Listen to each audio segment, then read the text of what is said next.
Illinois Stories is brought to you by the Corporation for Public Broadcasting and by the support of viewers like you. Thank you. Hello, welcome to Illinois Stories. I'm Mark McDonald in Elkhart at the entrance to the Old Gillett Farm. And I wanted to be at the entrance here because until you drive up this lane to this historic structure and this historic property, you don't really get a feeling for what the family has been sensing for the last 150 years or so. 7 generations of the Gillette family have lived on this property, and now, after all that time, it is going to be auctioned. So we wanted to take Illinois Stories viewers on a trip up the lane, through the house, and a look at the property. Michael Fine is handling the sale of this property. He's a property manager out of Chicago, and Michael's going to give us a tour. So Michael, let's get started up the lane. Huh? Sure, Mark. It is an exquisite piece of property, isn't it? It's absolutely gorgeous, and it's so unique, with the Elkhart Hill on the property being the highest point between Chicago and St. Louis in the state. It's no surprise that the cattle king of the Midwest built his home on top of the highest point in all of Illinois, virtually. Yeah. Over on our left here, as we look through this cornfield, there was a very historic building over here, the Kentucky cabin, which burned down, but this would have been the cabin where Abraham Lincoln came through and spent some time. That's right. Abraham Lincoln would stay at the Kentucky House, which was a wagon wheel stop on the way between St. Louis and Peoria, and was a regular stopover before the town of Elkhart was built. So, very popular spot. You can still see some of the old wagon wheel tracks through the woods on the property. Yeah. And the woods is still there because the family wanted to retain a lot of the environmental quality of the property. So you do have great tillable property, but you also have woodlands here as well, don't you? That's right. That's what's really unique about this property, is we've been showing it to people who even grew up 4 or 5 miles from here and are just amazed at the walnut trees and everything else that grows in the woods on Elkhart Hill, which has the largest bluebell forest around. Horticulturists come from all over to see it. No kidding. Yes. Well, I have seen them, but I didn't know that it was famous for bluebells. Well, apparently it's very unusual for bluebells to grow under a forest canopy, and that's how they grow here in quite an abundant supply. Another feature of the property, there's of course the main house, which we're going to get to, but here, I think this is called the Drake House. Yes. And it was a residence that was built as a guest house on the property. It's beautiful, 3-bedroom brick home. That's true. It was built for one of the Drake family members who ultimately married after the house was completed and didn't move in, so the family kept the house as a guest house, really for family members that came for extended stays at the property. And the Drake tie-in's interesting because here was John Dean Gillette, who was a cattle baron, and a Drake from the Drake Hotel family marries into the family, which brings, of course, notoriety and cash into the family as well, didn't it? Right, and actually that part of the Drake family moved here to the farm during the Depression after they lost the Drake Hotel in Chicago during the Depression. Okay, and then we get up to the Y here, and as we're going to go up this hill, we're going to go up to the main home. This is a 10,000 square foot home. Part of it was built in the old days, in the 1860s, and the newer part, the addition, was added then in 1906, I think? 1906, that's right. Yes, the main house was a 4-bedroom farmhouse, which was built in the 1860s and then burned down and replaced in the 1870s. And then in 1904 through 1906, when it was completed, the addition was added to the house, which more than tripled its size. Well, let's go and take a look. Okay, great.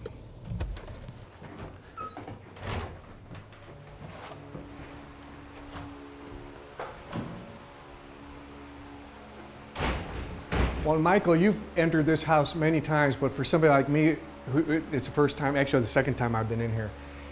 Do you still go wow when you walk in? It's the most impressive house. Yeah. I mean, to think of this in central Illinois is just a kingdom here on top of Elkhart Hill. That's totally unexpected. Yeah, we mentioned this in the car, 10,000 square feet of house here. And I just love it as you look back from the entry hall here, as you look back to the staircase and the landing and the cut glass windows and the chandeliers. It's just a knockout, isn't it? All of the detail here is just not to be expected in this part of the United States. We see these in the Northeast, where there were much more substantial, not farmhouses, but homes built out in rural areas. But when you look at the woodwork of the staircase, the massive sides of the case, the broken stairs with a balcony on it, all with leaded glass windows, it's incredibly impressive. It is. And then to know that all the wood came from the property and was all milled here. They grew all this wood on the property. They grew all the wood on the property. So they had hardwood and they had softwood, because I noticed there's some pine in here as well, and they cut it all here. They cut it all here. Well, he had to move a mill in here then. He also moved a team here from Germany to do all the work. Wow. So that he had the right craftsmen and artisans to create what you see. And you see these chandeliers too, and the first thing that gets my attention, there's a story there, isn't there? The chandeliers are fun also, because with the 7 generations that have lived and been part of this family in the house, many things seem to come back to the house as you do, and as you know, could be from one family member or another. These came from the penthouse apartment at the Dakota Apartments in New York City. No kidding. One of the most famous cooperative buildings and apartment buildings in the world. The Dakota. That's right, right. Okay, everybody knows that's where John Lennon lived. That's correct. When he was gunned down. Yes. Oh. Okay, so we're in the new part of the house. Let's go to the old part of the house. When I say the old part, the original house was built in 1870 or so and burned down. That's correct. And then the family wanted to build on the exact same foundation, so they built the old house again. They built the old house, and we're in what is the old house. The addition, which is all of the rest of the house, was put on 101 years ago. So it was completed in 1906. I see. So when we call this the old house, I start to laugh because the rest of the house is 101 years old. Yeah. But we're now in what was the original house. This room was originally 2 rooms, as was the other parlor in this side of the house on the first floor. Was 2 rooms in its original configuration. They were combined when the house was expanded. Ah, okay. And so you can see that this was built sort of as a library, because I mean, this family loved books and they kept a lot of them. All these are built-in features. We have to mention the fireplaces as we go through here, because of course it was essential to have, before central heating, it was essential to have fireplaces, and every room has a big fireplace, doesn't it? They do. And so, and this house originally then also had a coal furnace and was modernized along the way. When the original house here was built, there was no indoor plumbing. When the addition was built, indoor plumbing was added on, but there was no electricity in this part of the country. So a very large water tower was built to create water pressure in a holding tank to bring the water into the house with pressure. And it's a piece of art itself. The water tower is a piece of art. And then we'll go to the main hall here of the old house. This would have been, it is no longer the main entrance. The main entrance is one we came in, but as you see it was, and of course the stained glass welcoming Beautiful visitors. stained glass windows.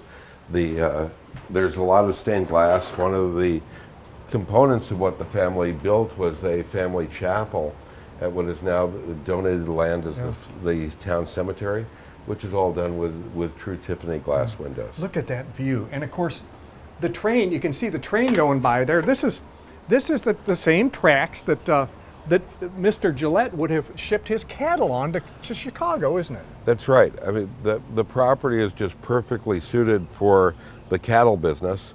The train right there went directly to Chicago and into the largest stockyards in the United States. You're up on a hill where you have more breeze and cool air than anywhere else around, and you can see all of the farmland for as far as your eye can see. Gorgeous. There's a tennis court over here if you look to our left a little bit, and endless cornfields. We say tillable property, but this is better than tillable. This is prime farm property. Well, we're in one of the best counties for farmland in the Midwest, right here. Yeah. Oh, it's beautiful. What a beautiful view. And then, of course, there would have been a parlor. That's the library side, and there was a more formal parlor where I guess important guests would have been shown into the house. Very much so. And this, a darker. This is all pine, and you say this pine was all grown here right on the property. Yes, it was. Beautiful. And then off of this room is the very expansive porch, which is as long as the room and almost as deep, that again give you incredible views off into the distance. Again, another big and usable fireplace. That's right. We ought to mention the floors here because this is a good place to look at them. But the wood was this wood was also here, and as you can see, there's a difference in the slats there, and they're different kinds of wood, aren't they? That's correct. So we're now in the wood of the original house, and then there you see the ash and the walnut choices of woods that combine to make the various colorings of the floor. Show us really quickly this porch because this is a knockout. So this porch is a favorite. First of all, it has a broken door to keep animals out in the true farm sense. Yeah. And this is where Adlai Stevenson wrote some of his presidential campaign speeches, because he said that the views from here gave him tranquility to think about his speeches as he would write them. Well, I tell you what, I think I would want to spend a little time out here too if I had the opportunity. This is so nice, very peaceful.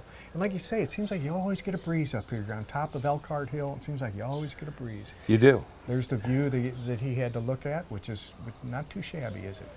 It's a great view, and at 20 miles away we can see the tall buildings of Springfield, Illinois today. The entrance to I-55 is not far away, but far enough away so that we don't hear any of the traffic, but easy to get to anywhere in the state from here. Well, Michael, in a lot of older homes, big kitchens were not a priority. I don't think it was that in this case. I think they wanted a big kitchen, and they got it, didn't they? And we're not in the kitchen actually yet, right. Mark. We're just in the butler's pantry to serve to the kitchen, which is the next room. This is really amazing. And one of my favorite things in it, beside all the cabinets that go up to the ceiling, is right over here in the corner. Well, let's take a look. And well, it looks like a radiator to me. it looks like a radiator, but it was actually designed to warm plates in the china for dinner. So this was a original plate warmer, using the furnace and the heating system inside the house. Well, you're going to serve. If you're going to serve in the formal dining room right there, you don't want your guests having a cold plate. Right? That's right. That's right. That's on a great cold idea. Night, so. Okay, so the butler and the cooks would mostly work in here. This was the preparation for serving area, and as you see, many of the china cabinets are in that area. There's also a china room in that part, and now we're in the main kitchen, which with the original stove, which was a wood-burning stove. Oh, isn't that priceless? Look at that. Can you imagine moving that thing in here? You'd have to have a wagon and horses to get it moved in here. It's pretty amazing. It's very solid. You can open the doors. It would still be functional if you were to fill it with coal today or wood. And work. And then the entire kitchen was designed to really be part of a self-sustained farm. Breads were made here. There's a milk room behind us, a large pantry, an herb garden that's attached to the house, and there was a large root cellar in the basement. They had a family to feed, and they did it all right here, didn't they? They did. They had the animals, they had the milk, they made the cream, they did all that right here. Okay, let's go in here real quick, Michael, because there's more to this than meets the eye, and they had a lot of help, and they would have to have a lot of help with a 10,000 square foot home and 800 acres of farmland. That's correct. So this was the dining area for the help in the kitchen, and the herb garden outside. And as you see, it's surrounded by cabinetry, which was used to store extra glassware for And we see dining. right there, all of these little shuttered openings here, they all store glassware. So, my goodness. My goodness. And let's just take a peek here, Michael, if it's okay. Sure. We'll just take a little peek out here, because this is interesting. This is, like you say, a little greenhouse and a potting area and a place. There was an herb garden right off here, so this is where you would bring the herbs in, or vegetables or whatever, and prepare them, get ready for cooking. And so you had them right here at the doorstep of the house. How ingenious. How ingenious. Okay. And then on the other side of the kitchen was the milk room, which has a very large ice box for storing large capacities. You said ice box. That's very old-fashioned. And it really was an ice box. It really was an ice box. So. Well, let's go take a look at that, because I love old things. And am I going in the right direction here? Right through that door on your right. Okay, there's another hall here. So we're really still in the kitchen area of the house. Yeah, we're right behind the kitchen. The dry goods pantry here, and behind me an outdoor porch and sitting area for the staff of the house. Okay, so when they get a break, the kitchen would have been hot. They get to go outside and take a little break every once in a while. That's correct. Right? And then you mentioned the milk room, and of course it's right off here, and it would be brought in here, through here. That's right. And kept cold in here. That's right. And you mentioned that's an ice box. You would bring in blocks of ice, wouldn't you? This is literally an ice box where you would bring in blocks of ice and put them inside. Open that for us, would you? Sure. Let me grab one here. Today we use it for storing for parties.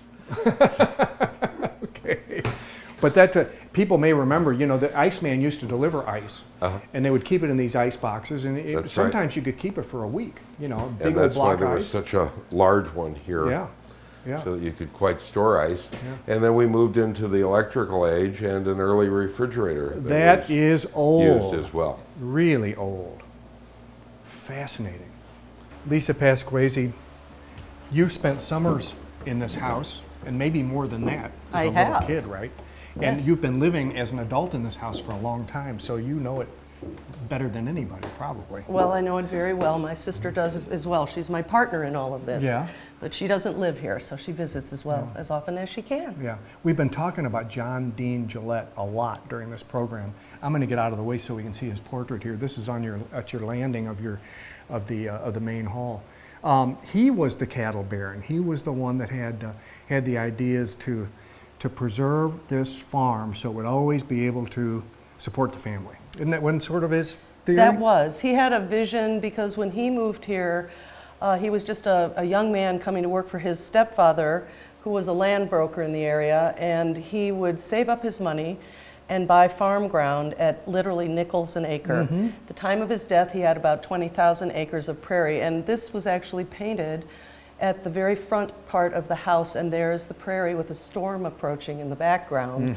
He's got his binoculars. Exactly, and we still have the binoculars and the rocking chair Wow. up in the attic. Oh, man. So, yeah, but there was a story in his diary that I love more than anything, because if you can imagine everything that is now agricultural land being prairie at the time, he rode out one morning into the prairie with his little granddaughter on the front of his saddle, and he described all the prairie flowers in full bloom lapping at the stirrups. So you can only imagine how tall they were and how beautiful that must have been. We also mentioned during this program, before we leave this, we mentioned this water tower. This is not just a water tower. I mean, it was a water tower, but it's a work of art. Somebody It is. really put a lot of design into this. Absolutely. And it's usable not only as a water tower, but you had a studio down there. It could be used for any number of things. couldn't That's it? right. It's very pretty. Okay, let's go up the steps here just a little bit, because I want to show a picture that you got out for us. All right. Now this is in glass, so we may see a little bit of a glare here, but this kind of takes you back to John Dean Gillette's days as the cattle baron, huh? Well, this is Oglesby and Keyes, as you can see, Elkhart, Illinois, bred and fed. So Grandfather Keyes would have been my great-grandfather and would have been John Dean Gillette's grandson. And he continued the tradition of showing his cattle at the Chicago stockyards. And this is where they won a championship. Governor Oglesby was his stepfather, and that's why it's Oglesby and Keyes. They worked on that together, raising the cattle. And we mentioned Oglesby married one of the Gillette girls, and they Right. built a huge mansion here that They burned did. down. That's right. Which is such a pity. I know, absolutely. Oh, goodness. Okay, now we're entering the old section of the house. Yes. And I was just fascinated by this because we always think of the old houses as having small bedrooms, but that's not the case here. I mean, these were 4 bedrooms up, and they were all really sizable, weren't they? That's right. Well, some of those I consider smaller because the addition has the master bedrooms, which are a lot bigger. Originally, this would have been 2 bedrooms, so you can see the dividing wall was here. They left the support beam in. Sure, So they actually were fairly small. But I love the way everything is in the old house. The doorknobs are so old, and they're very, very low. People were a lot smaller back then. That's right. That's right. And over here we have the other ones, which were, from my understanding, where grandmother and grandfather Gillette slept was in this bedroom. Okay, and this the wall between them is Still here. then. That's Yeah. correct. Yeah. Boy, this is a piece of history. And as you say, in the 1906 edition, where the masters are, those bedrooms are bigger. Of course, everything's Right. bigger over there. They just Yes, exactly. Mr. Keys built onto this, really built a mansion onto it. Right. Now, I want you to do one other thing for us while you're with us. You have I haven't shown the dining room yet because I was saving a story. Will you take us down there? I'd be happy to. Okay.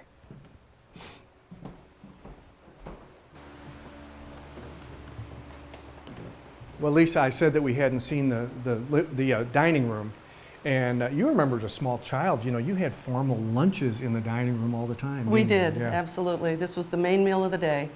The story that I have often been asked to repeat that my grandmother told is a story of an era long since gone, an era where they would roll the rugs back and dance on the floors. And my grandmother was asked to throw a fundraiser party for Adlai Stevenson, who was running for president. His sister, Buffy Ives, was a very good friend of my grandmother's, as was Violet Scully. And they decided they would have the party here. Violet's dining room was slightly smaller than my grandmother's. So my grandmother sent out all the invitations and people started responding to her. Dear Elizabeth, I cannot wait to attend, but please seat me next to Adlai because I have some great ideas for his campaign.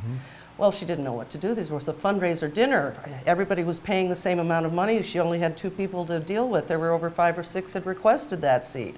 So she thought about it. Typical grandmother came up with this brilliant idea. She took out the middle leaf of the table. Of course, there were many other leaves in it, so it had expanded the length of the dining room. She got Marshall and Pete, the full-time carpenters, to make a piece of plywood with a hole in the middle, place it over the table. She was a good seamstress. She went upstairs, sewed a tablecloth with a hole in the middle, and she put her swivel chair from her desk in the middle of the table. Adlai arrives, black tie, tuxedo. Where am I sitting, Elizabeth? Actually, you're sitting in the middle of the table.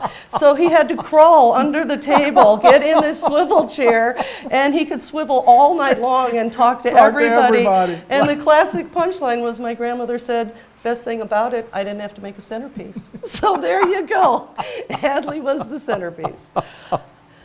Lisa, if I were watching this program, my first question would be, it is such a beautiful place. Why? Why are they selling it? Well, it's been a very slow, long decision my sister and I have had to make. Basically, as so many old family homes and properties, the current generation has found lives and careers elsewhere, and there's nobody left here in the central Illinois area to carry it on. My husband and I are of retirement age and would love to be able to visit our grandchildren more often and be closer to family. So sadly, my sister, who lives north of Chicago, doesn't come very often anymore. She has her own life, and times move on. So sadly, this has been a very difficult decision, but we are passing it on to hopefully the next wonderful caregiver. Yeah, we mentioned, seven generations of the Gillette family. Right. Different names, but the same family. That's right. Have lived here, and unfortunately, an 8th is not interested in taking on. And you can understand it would be an immense undertaking. I mean, you've done it. Right. And it probably absorbs you completely, doesn't it? It does. It really does. I mean, it gives back as much as you give in spades. We sit often on the porch of an evening and say we will never have this beautiful place again, this view, the stars at night, the sound of the birds, the peace and quiet, all the beauty that we have lived with season in and season out, we will be greatly missing. Yeah. You mentioned that your great, I'm not sure which great-great-great-grandfather Mr. Gillette was, but his attitude about the land and about relying on it, take care of it because it will give back life to you. And you've tried to do that with your sister as well, haven't you, as far as preserving some of this? We have. We have put the woods in preservation, learned a very good lesson when Oglehurst was burned. That was a property my grandmother owned. And actually that was an intentional burn to subdivide the property. It is one of the largest migratory stopovers in the country, so we have put it in preservation for all time to leave it in woods. We worked with the landowner incentive program, and we have 2 restored prairies and a wetland, which is wonderful. It's brought so much wildlife into it. So my grandmother planted a lot of trees. She was a true arborist and landscape architect, and so there are a lot of species of trees here, and she's the one that put in the formal gardens. But we expanded that and now have the prairie and the wetlands as well.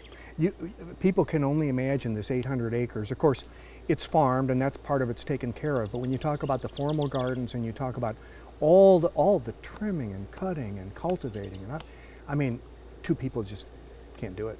Well, my grandmother had help, and she had help, exactly. She had help for the entire property. Yeah. I mean, it was a big property back then, as it was all the lower barns and livestock. So there was a whole separate thing going on as well. But for the house itself, she had a couple of people that worked here, and that actually my mother and uncle had caretakers. It was a man and his wife that lived in the caretaker house, and two people, if they work, can take care of the property.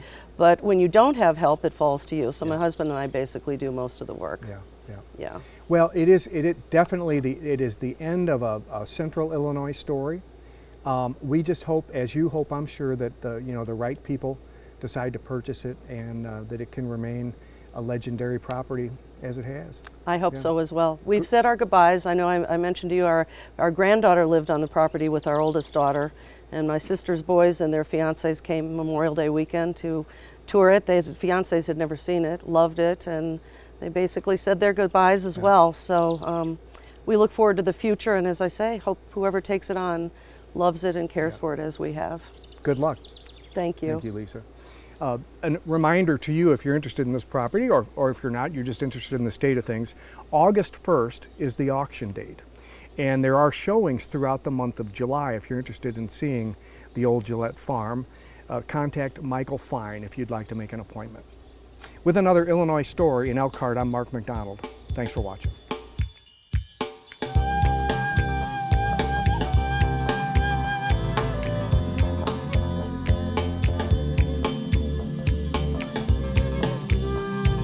Illinois Stories is brought to you by the Corporation for Public Broadcasting and by the support of viewers like you.